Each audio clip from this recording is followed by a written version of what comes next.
Hello everyone, welcome back to the Research Analyst series of NISM. So in previous video we were covering the retail participants topic. In this video we will be covering options topic. So let's start. So what is an option? An option is a contract that gives the right but not an obligation to buy or sell the underlying asset on or before a stated date and a stated price. The buyer or holder of the option pays the premium and buys the right.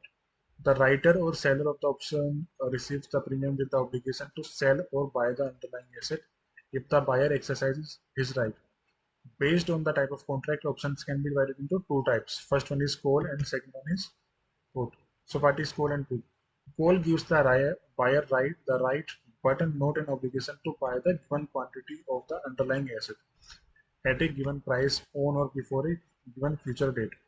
Put gives the buyer the right but not an obligation to sell the given quantity of the underlying asset at a given price on or before the given date. So the only difference between a call and put is to sell and to buy. In call, it is buy, and in put, it is to sell. So options can be transacted both in OTC market, over-the-counter market, and exchange traded markets. For example, Arvind buys a call option on the Nifty 50 index from Salim. So to buy the Nifty 50 at a value of 11,000 3 months from today, Arvind pays a premium of rupees 100 to Salim. What does this mean? So Arvind is buyer of the call option, right? And Salim is the seller or writer of the call option. The contract is entered into today but will be completed 3 months later on the settlement date. And 11,000 is the price Arvind is willing to pay for the Nifty 50 3 months from today. This is called the strike price or exercise price. And Arvind may or may not exercise the option to buy Nifty 50 at 11,000 on the settlement date. But if he exercises the option, Salim is under obligation to sell the Nifty 50 at 11,000 to Arvind. Arvind pays Salim 100 rupees as the upfront payment. This is called the option premium or price of the option. On settlement date, if Nifty 50 is at 11,200, this means Arvind's option is in the money. He can buy the Nifty 50 at 11,000 by exercising his option. In this case, Salim earns 100 rupees as premium, but loses ultimately as he sells Nifty 50 at 11,000 to meet his obligation when the market price is at 11,200. So let's read it again. On the settlement date, if Nifty 50 is 11,200, that means Arvind option is in the money. So this strike price is above the agreed price of 11,000. So it is now in the money and he can buy the Nifty 50 at 11,000 by exercising his option. So in this case, Salim earns 100 rupees per as premium, but loses ultimately as he sells Nifty 50 at 11,000 to meet his obligation when the market price is 11,200.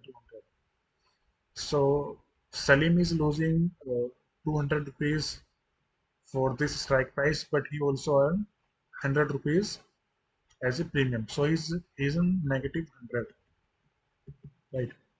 And Arvind is in positive of 100 rupees because he's able to buy the strike.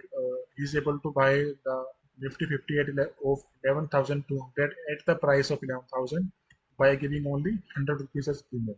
So on the other hand, if on the settlement date Nifty 50 is at 10,800, Arvind's option will be out of the money and expires worthless. There is no point paying 11,000 to buy the Nifty 50 when the market price is 10,800. Arvind will not exercise this option. Salim will pocket 100 rupees he collected as premium. So in this case, the profit and loss will be reversed. Salim is in positive 100 and Arvind is in negative 100. Next topic we have is swaps. A swap in the financial market is a derivative contract made between two parties to exchange cash flows with the future according to a pre-arranged formula. Swaps market help market participant manage risk associated with volatile interest rates, currency rates, and commodity prices. For example, on a borrowing, borrower has to pay quarterly interest rate, which is defined as the treasury bill rate on the date plus a spread.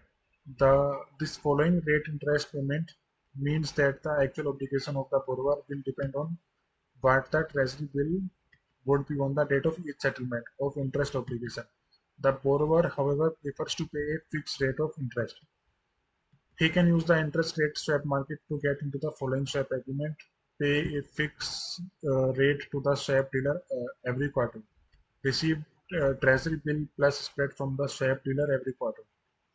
The swap in this contract is that one party pays a fixed rate to the other and receives a floating rate in return. The principal amount on which the interest rate will be computed is agreed upon between counterparties, called notional of the trade. Only the interest rate on this amount is exchanged on the each settlement date or every quarter between counterparties. The borrower will use the floating rate that he has received from the swap market and pay the floating rate dues on his borrowing. These two legs are thus cancelled, and his net obligation is the payment of a fixed interest rate to the swap dealer. By using the swap market, the borrower has converted his floating rate borrowing into a fixed rate obligation. So that's it for now, and we will cover the next topic in next video.